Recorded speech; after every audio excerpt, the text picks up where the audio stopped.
ബംഗ്ലാദേശിൽ ഹിന്ദു വംശഹത്യ തുടരുന്നു. 24 മണിക്കൂറിനിടെ 2 കൊലപാതകങ്ങൾ കൂടി റിപ്പോർട്ട് ചെയ്തു.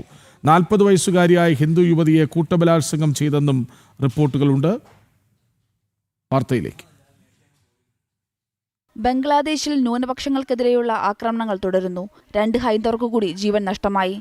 ജഷീർ ജില്ലയിൽ ഫാക്ടറി ഉടമയും ദൈനിക് ഖബർ ദിനപത്രത്തിന്റെ എഡിറ്ററുമായിരുന്ന റാണ പ്രതാപിനെ ഇന്നലെ വെടിവെച്ചു കൊലപ്പെടുത്തുകയായിരുന്നു.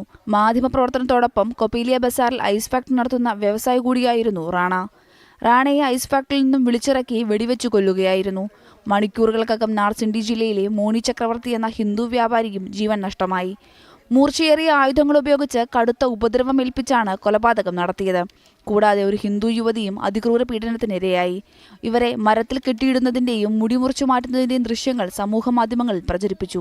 മുഹമ്മദ് യൂനുസ് നയിക്കുന്ന ഇടക്കാല സർക്കാർ വന്നതോടെ ഹിന്ദുക്കൾ ഉൾപ്പെടെയുള്ള ന്യൂനപക്ഷങ്ങൾക്കെതിരായ അതിക്രമങ്ങൾ ബംഗ്ലാദേശിൽ വൻതോതിൽ വർദ്ധിക്കുകയാണ്.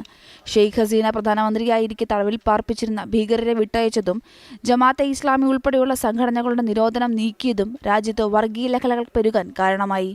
ഇന്റർനാഷണൽ ഡെസ്ക്, ജനം.